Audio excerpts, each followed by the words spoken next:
This is TechCrunch. Spotify launches a program to publish audiobooks from independent authors. I'm Imran Sheikh, and your Daily Crunch for Friday starts now with 3 big headlines. In the AI chatbot wars, Google thinks the key to retaining users is serving up content they can't get anywhere else, like answers shaped by their internet habits. You see, on Thursday, the company announced Gemini with personalization, a new experimental capability for its Gemini chatbot apps that lets Gemini draw on other Google apps and services to deliver customized responses. Now, Gemini with personalization can tap a user's activities and preferences across Google's product ecosystem to deliver tailored answers to queries, according to Gemini product director Dave Citron. Gemini with personalization, which will integrate with Google Search before expanding to additional Google services like Google Photos and YouTube in the months to come, arrives as chatbot makers, including OpenAI, attempt to differentiate their virtual assistants with unique and compelling functionality. Now, if this all sounds like a privacy nightmare, well, it could be. It's not tough to imagine a scenario in which Gemini inadvertently airs someone's sensitive info. That's probably why Google is making Gemini with personalization opt-in and excluding users under the age of 18. Gemini will ask for permission before connecting to Google Search History and other apps, Citron said, and show which data sources were used to customize the bot's responses. Facebook is rolling out the ability for creators to earn money for views on public stories. The new monetization option is available globally to creators who are part of the Facebook Content Monetization Program. With this new monetization option, creators can earn money from content that they are already producing and sharing if they post it to their Facebook story. For example, if a creator makes a video or reel summarizing episodes of the TV show Knight Rider, they can share a snippet of it to their story. They can also earn money by posting story content about their everyday lives like they normally would. Or you could mesh the two if your everyday life revolves around episodes of the TV show Knight Rider. Anyways, a spokesperson for the company told TechCrunch in an email that Stories payouts are driven by the performance of content and that creators can start earning money without having to reach a specific threshold for views first.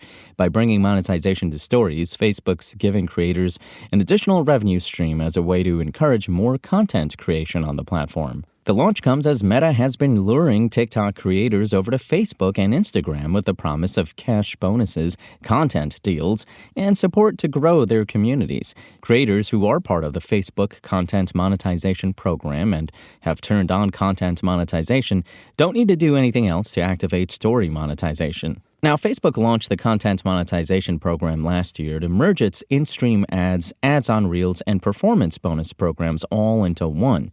After experimenting with Stories monetization for select beta participants, the social network is now bringing the monetization option to everyone in the program. In an expansion of its existing audiobook efforts, Spotify on Thursday announced the launch of a new publishing program for authors that allows them to submit short-form stories they'd like to see turned into audiobooks. When Spotify selects a story for audiobook publishing, it'll handle the production and distribution of the work to other major audiobook retailers, the company said. Meanwhile, Spotify will pay the author both in advance and royalties. Spotify said it's specifically looking for stories across 3 genres: romance, mystery or thriller, and sci-fi or fantasy. No word yet on the secret vigilantes with their talking and self-driving cars payrolled by a shady, sketchy corporation genre yet. Having seen the success of titles like fantasy romance A Court of Thorns and Roses, which was 2024's top audiobook on the service, Spotify is encouraging authors to submit cross-genre works like romantasy, dark romance thriller, mystery sci-fi, or psychological thriller. However, Spotify said it won't accept submissions of erotica or children's content. Spotify said that audiobook candidates should be novelettes of approximately 10,000 to 20,000 words in English. Authors should have the audio rights for the stories they submit for consideration, the company added. Spotify said submissions will be selected for production on a rolling basis. The expansion will allow Spotify to more directly compete with the audiobook giant Audible, which offers its subscribers access to Audible originals and exclusives. Those tend to be shorter books and stories. Now let's kick it over to producer Dennis for today's startup business news in about 1 minute. Imran, thank you. And employees at many companies today are expected to make decisions through careful data analysis. But the tools they need to do it are clunky, slow, or in some cases, don't exist. Enter Omni, a business intelligence platform that aims to help organizations simplify how they work with their data. Omni's platform lets users run ad hoc data analysis and build charts and reports, and also provides tools to create visualizations with components such as hyperlinks, text, and images. This month, the company closed a $69 million Series B round.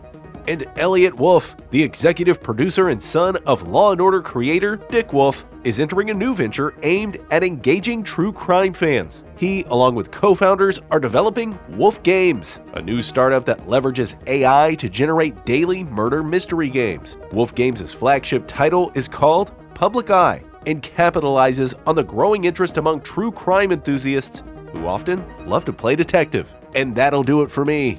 Imran, back to you. That's your Daily Crunch. Today's stories were reported by Aisha Malik, Kyle Wiggers, Sarah Perez, and more beautiful, lovely TechCrunch journalists. We'll see you here tomorrow, same tech time, same Crunch channel. And until then, find us binge watching old 80s TV shows at TechCrunch.com.